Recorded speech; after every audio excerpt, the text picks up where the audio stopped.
From Chicago's Can TV, a look at the week's events is reported in the newspapers, in the blogs and online, and on radio and TV. This is Chicago Newsroom.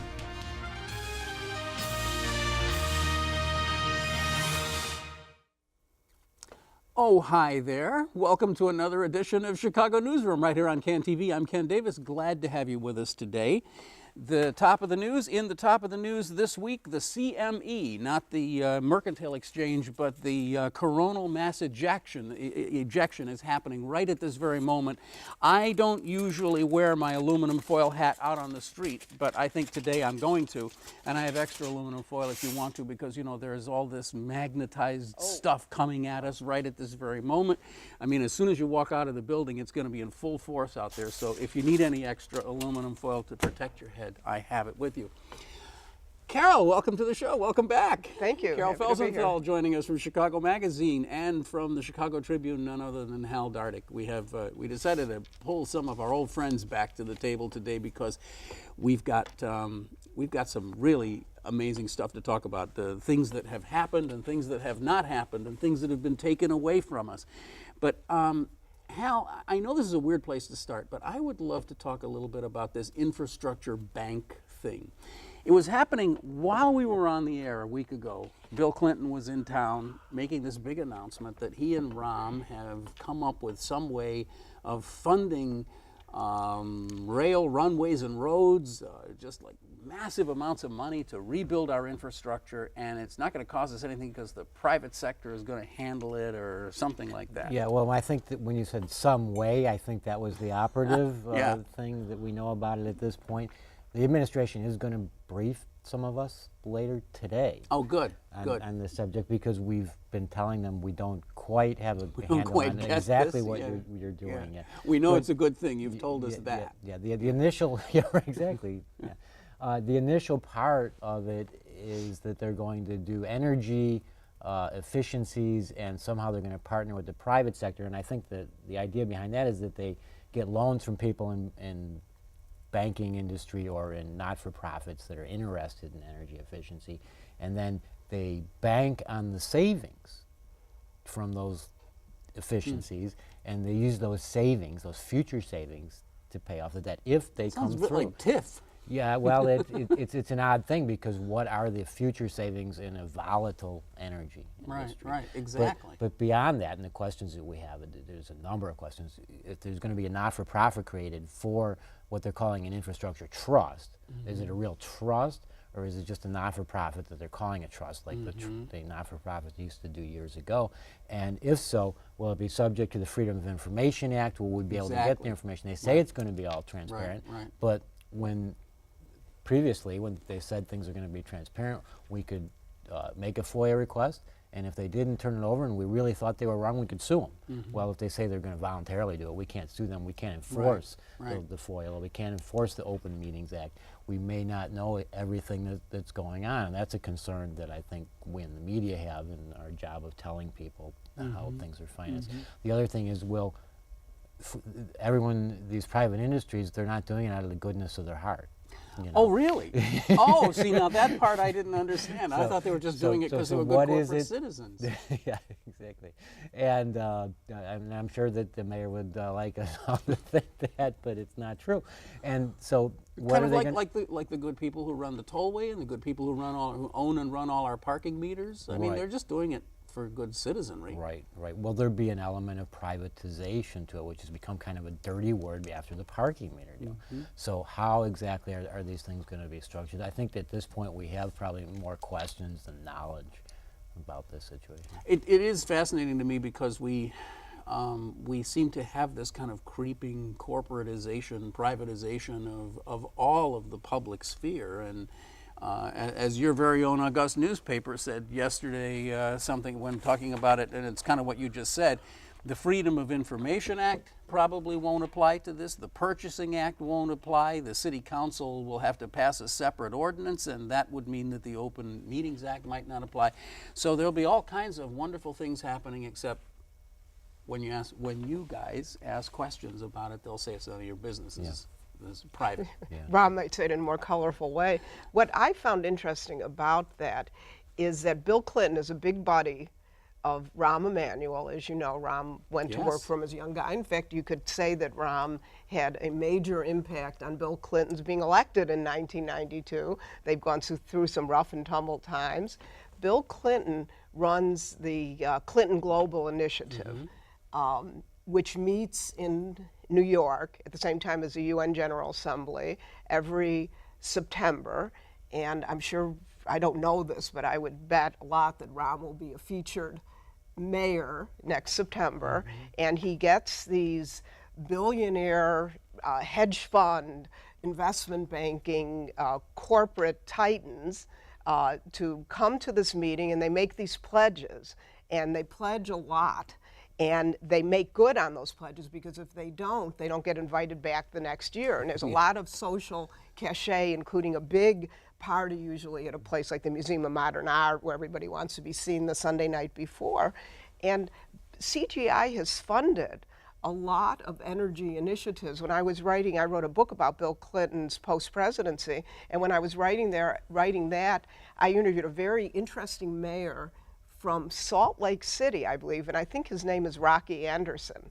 And he did some interesting green initiatives in cooperation with Bill Clinton and the CGI, but I believe it was made clear that CGI wasn't funding any of this. So I didn't understand that, because Bill Clinton is rolling in money. One of the things that's happening is that, remember when Hillary became Secretary of State, there was a lot of talk that there would be a very careful eye cast on Bill Clinton's activities. Yes, they would have to be make separate, sure right. that there were, because he's dealing totally on the international stage in every continent, and we were going to watch that and make sure there were no conflicts of interest. And then people in the press or writers like myself just kind of forgot about it. Nobody's really looking. And then when the World Bank job came open, and there were some hints that Hillary wanted that job. And I don't know whether she does or not. I know that historically she has always wanted it. There will be some very careful attention paid to Bill Clinton's activities. So about a power couple, it was curious, because when Bill Clinton goes into a major city and makes this kind of typically Bill Clinton appearance, especially with a favored politician, usually there's some CGI support, and there isn't. No skin in the game, as they say. And just Bill Clinton. It was weird, because persona. it's like, I'm all for energy efficiency, but no money, That's one of Bill Clinton's biggest hobby horses. His biggest projects and issues is green energy. Well, and I mean, lest we go too far down the sinister road here, it is a good thing if money can be found to replace our decrepit infrastructure, and at the same time to renew some things. I wasn't clear. Were you at that press conference? I was not at the press conference. Because they held it apparently at the was it at the 911 center, or it was well, anyway, I'm just reacting to a photograph. I don't think it was at the 911 center. They said the emergency Department of Emergency Response or something, which I don't think actually exists. But anyway, it just looked like they had been tearing apart some walls in the 911 center to put insulation in it, to which I'm thinking, well, that's weird. The place is only about, 12, 14 years old. If they didn't build it to good standards back then, forget it. What are we going to do about all the... Anyway, enough of that. So we don't really know. I don't have to feel bad about the fact that I didn't understand what this was, because apparently you didn't understand it very well either. No. I mean, I think we have some idea of what they're talking about. We're still trying to figure that out so that we can tell people. Right. And they are doing things like this in Europe, where the private sector does get involved, and usually some of it's leaseback arrangements, but complex financial deals that certainly we want to know more about. Well, I find it interesting because Jim DeRogatis wrote yesterday in his blog about how these are minor things that all sort of connect together. But the Old Town School of Folk Music has had their Roots Festival up in Mayor Emanuel's ward for many years now. I think it's 14 years or something, and they just abruptly canceled it this year, and there's not real much of an explanation for why. But there are rumors that a part of it is because Laz Parking didn't like the idea that many of their parking spaces would be taken up for the day, and they demand that you have to pay them if you're going to. They own those parking spaces. If you're going to put a festival there, then you got to pay them. That would actually be in the parking meter lease if those are covered by that. Spaces have to return a certain amount of investment, and if they don't, the city is required to make exactly. them whole. So now, again, let me emphasize again, dear viewer, we may be just dealing in rumor here. I don't know this, but there's going to be a fair amount of that on the program today. But if that's true, it's just an example of what happens when the private sector begins to run the public space. It's like you're going to Woodfield or something. It's like, it's a privately owned operation. We thought it was the city streets, but it's not. So moving on. If we were in Cleveland, I'd say something about Dennis Kucinich. Yes. Who lost his congressional seat. And back in the day, he didn't want the power company. This is when he was mayor of Cleveland, I think, to go private. And he stuck to his guns. And now all these years later, he was considered to be kind of a clown when he did it and widely reviled. But all these years later, it looked like he had the right. Yeah. And so I'll miss him when he's gone. It's strange, but parking is tied to public policy and how you control traffic flow and everything else. I mean, what does the city own? What more important asset does the city own if it's not its own streets? But anyway, we got to talk about the Dorothy Brown and Rick Munoz race, and we've got to talk about NATO G8. So we have to make sure we have time to talk about both of these things today. So let's not forget Bill Beavers. And let's not talk about. We have to talk about Bill Beavers. So let's flip a coin. I want to do G8 first. Well, there's a good segue into Brown and Munoz. Okay, good. And if I can just describe the scene in the 40s. We should just say we got an election coming up. Yes. It's the 20th. It's a week from Tuesday. And there are a number of races that are kind of interesting, but there's really nothing more interesting than the clerk of the circuit court race, because Dorothy Brown has been there for many years, and she's being challenged by this upstart alderman, Rick Munoz, and lots of people have written lots of things about this race, but it looks like it's heating up a little bit. And Dorothy, for one thing, Rick Munoz, it's interesting to me that he wanted to give up his city council seat to go and run the courts. He is not a lawyer, so he hasn't been involved in the court system except what he hears from constituents, which is that there are lost documents and the digital progress is just abysmal. And Dorothy Brown has tried every which way to get out of that job by running for mayor, for president. She herself has been willing to give herself to the people of Chicago. Right. So she comes to a Michelle Smith, 43rd Ward, new rookie alderman, forum in Lincoln Park. This is a couple weeks ago. And it's a forum moderated by Andy Shaw of the BGA, and he did a great job. I expected that, being the 43rd Ward, and Michelle Smith has since endorsed him, and so most of the more progressive people in the city have endorsed Munoz. Yeah, and so I expected this would be a Munoz crowd. Well, it wasn't at all, because Dorothy Brown had packed the audience. Is that what happened? Apparently with people from her office. Now, whether they were ordered to be there, whether they just figured, my job is on the line here, so I'm going to be here. Because the accounts of it, including yours, were very favorable toward Dorothy Brown. Yeah. The audience seemed to love her, and I know that my first reaction was, wow, in the 43rd Ward, that's not where I would expect that kind of reaction. Anytime you see a large crowd in a forum on the circuit court clerk's race, you know something has been fixed, right? Because, and I'm not saying the office isn't important. It's got 1,900 employees. It's got a $72 million a year budget. It's a very important office, and it's the efficiency of how our courts work and how quickly they work and so forth.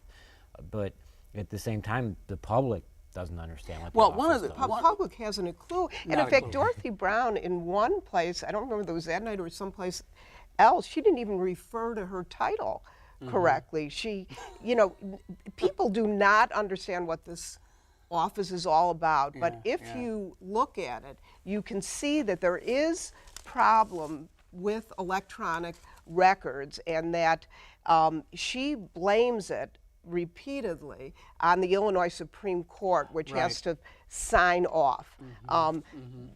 Munoz compares it to DuPage County. DuPage County is tiny by comparison, but DuPage County is almost entirely digital, and you can do a lot Right, just right, from your home computer. So it's an interesting race, which has become even more interesting now that the primary means something because the Republicans let's are put a still at it. bookmark on that. We'll come back to that. Ron likes to point out, though, that DuPage is tiny, and by the size of counties in the United States, it's a pretty large county. It's 900 and some thousand people, and so they're about a sixth as large as Cook County. So it's not an awful minuscule. comparison. Well, Russ Stewart, I always love to read his column up in the Natick newspapers, wrote about this week, and he kind of portrays this whole labyrinthine mess of something like, I think it's 19 to 20 million transactions a year of people filing things, and that almost all of this is put into cardboard file envelopes.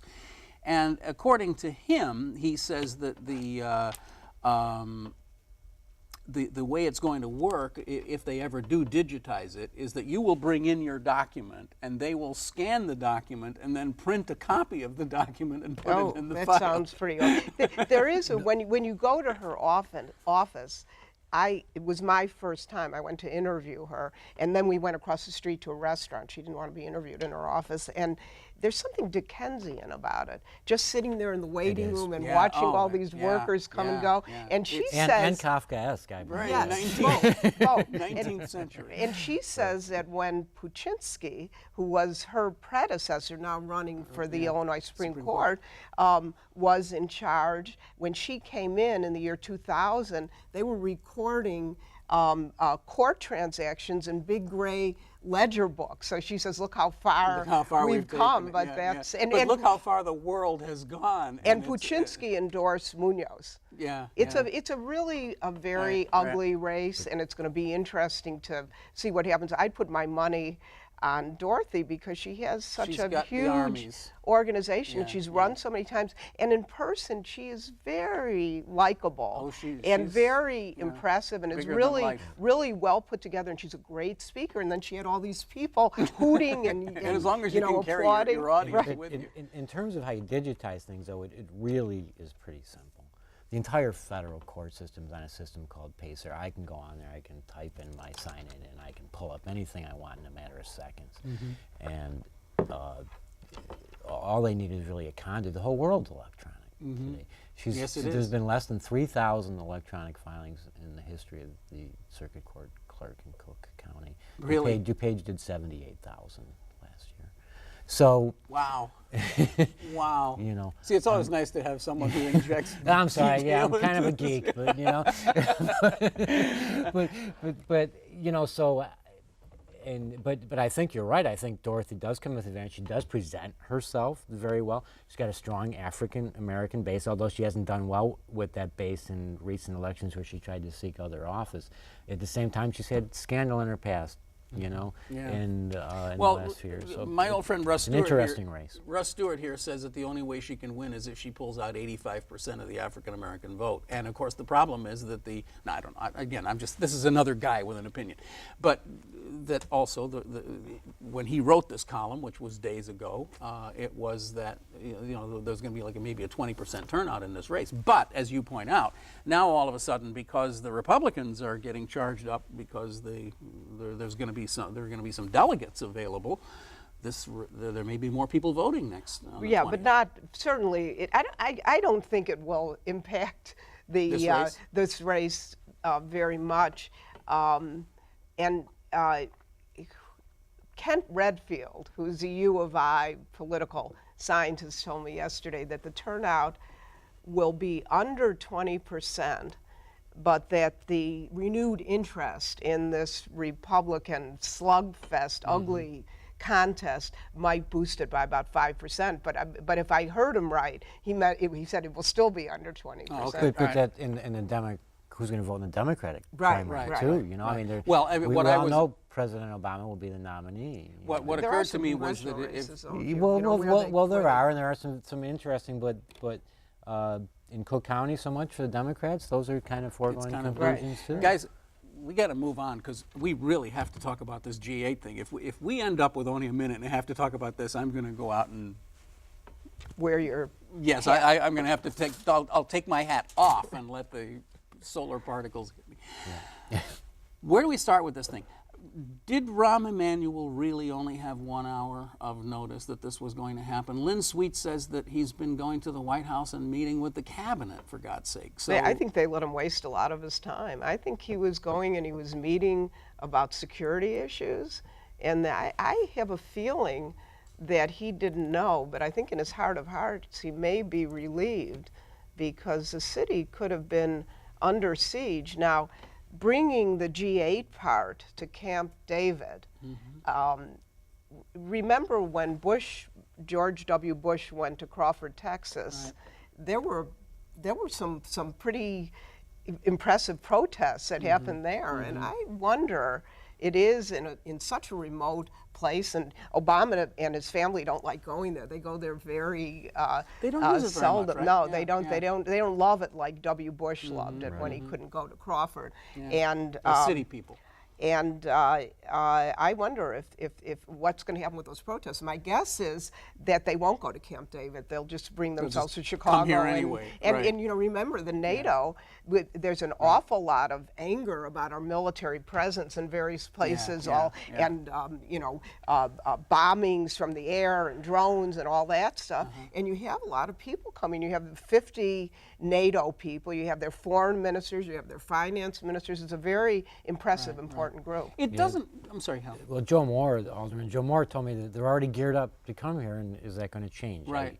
I think you got a good point. They 'Cause may they just don't really show have up any place anyway, else and, to go. and they can get a lot of attention. And show we can't be manipulated. You know, you can move your meeting wherever you want, where it's not a public place. But we've chosen this to be the time we're going to protest everything you guys are doing anyway, so we're going to do it And anyway. NATO is a target in itself. It's not G8, but it is a target. I mean, I got to say that this is not a show that generally accepts the spin of whatever is being put out there on a given day. But I'm kind of believing this one in a way that if I were in Obama's shoes and I had these world leaders, I got Putin all of a sudden on the scene, and I've got a new leader of China. You know, I'm going to want to have those guys off somewhere, not in some basement bunker at McCormick Place, you know, with 20,000 people and tear gas in the air. No, I'm going to want to take them someplace where we can actually maybe have a couple hours of real conversation. That would be worthwhile. And then the next day we'll come to Chicago and face the music. I also think they were hoping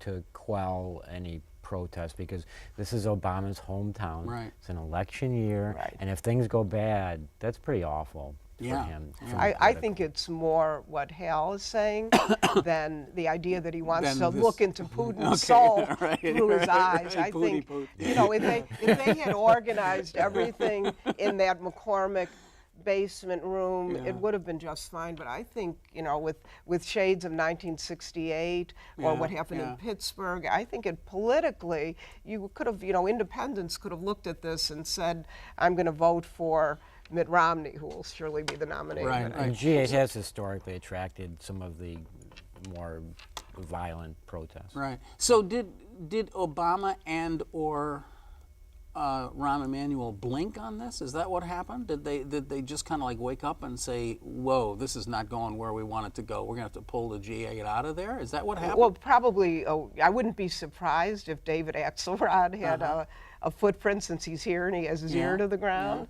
And I think most of these decisions, you know, may sound cynical, but I think that it is an election year, and I think a lot of these decisions are just politically motivated. And they woke up, and Rahm is a new, you know, he certainly has experience in a lot of spheres, and he's a strong leader, but he's a rookie mayor. And I think he wanted the glory of it so much that the White House woke up and said, this could be a disaster. So this was like in the optics, the rarefied air of a few months ago when Rahm said, "Hey, I am the guy in Chicago now. We got to start pumping up Chicago." And Obama said, "Yeah, let's do it." And then they kind of like started thinking about it and thought, well, maybe this isn't such a great idea. Maybe Obama had a discussion with Mayor Bloomberg, who's a big buddy of Rahm's and kind of an older brother figure. And I'm sure is a big admirer of President Obama's, and said, you know, don't do it. Yeah, this is not smart. I think it was the president's call, though, because that morning the mayor was talking about everything's going to be fine. Well, they just didn't tell them. It's embarrassing. I mean, I know they've been having a lot of fun with this over on WLS, playing that tape over and over again of Rahm Emanuel really? an hour before, saying, the planning is going great, everything's fine, and then he says, I got 1 hour's notice and blah blah blah. So I mean, that's the part that I just find almost impossible to believe. There were conversations about this beforehand. They must have had some conversation before, an hour before. I don't know. I kind of believe I don't know. it. Well, you do. I Okay, would have all right. loved to have If you believe it, I would have I have loved the to have sense heard. they were caught off guard. It is hard to believe, but I have the sense they were caught off guard. It just sounds weird, doesn't it? I mean, but hey, weirder things than that have and happened. Putin, when Chicago was mentioned to him, what did he say? Al Capone. Al Capone. I want to go and visit Al Capone. Right? Yeah. So okay. Vlad, good column by Mark Brown today about how he should take the tour of take the Capone tour. All right, we got a minute left. Should we talk a little bit about the distinguished Bill Beavers, who? I think he actually, didn't he say the other day, I think he revealed that it's Patrick Fitzgerald's fault that Michael Scott, Orlando Jones, and Chris Kelly tragically committed suicide, and he blames that on Patrick Fitzgerald. A lot of political theater there at that press conference with the Sam's Adam, if you will, and Bill Beavers there together. But he was saying that in one case, someone had been convicted in the Northern District of Illinois and was awaiting going to prison, and was despondent. But to blame that on the prosecutor, as opposed to the person that committed the crimes.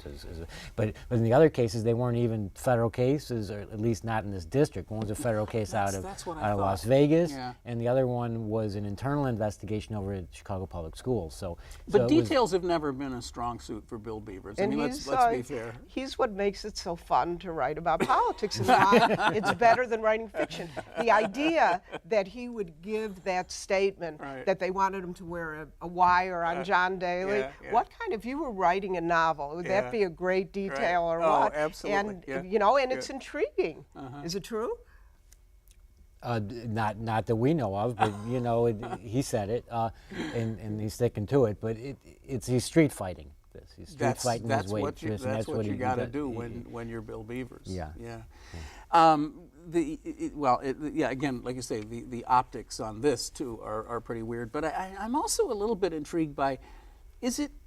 My sense is that what they got him on is not really that big. He took a couple $100,000 out of his campaign money and went to the boats with it, apparently. But if he had paid whatever the taxes were, probably not that much comparatively, he would be fine. It's not illegal to take your campaign money and just blow it on personal expenses, right? Whether they want him to wear a wire on Daly or not, it does appear that perhaps they wanted something else out of him, because these are relatively minor charges in the scheme of the federal world. And so what he would have you believe is that he was a stand-up guy. He wouldn't give them what they wanted, so they had to nail him on this little chart.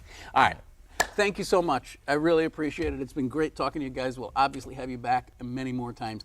Carol Felsenthal is with Chicago Magazine. Hal Dardick is with the Chicago Tribune, and we're really glad to have you here today. Thanks. You've been watching Chicago Newsroom as always. It's a community service of CAN-TV. You can find us here on cable, but you can also see us online at this address, the one right down below there on the screen. Check it out there. You can also subscribe to us on iTunes if you'd like to do that, and you can listen to the podcast. It's great. Hope you'll do it. I'm Ken Davis, thanking you as always for joining us, and we'll be right back here with another show next week, so stay tuned. Thanks. Bye.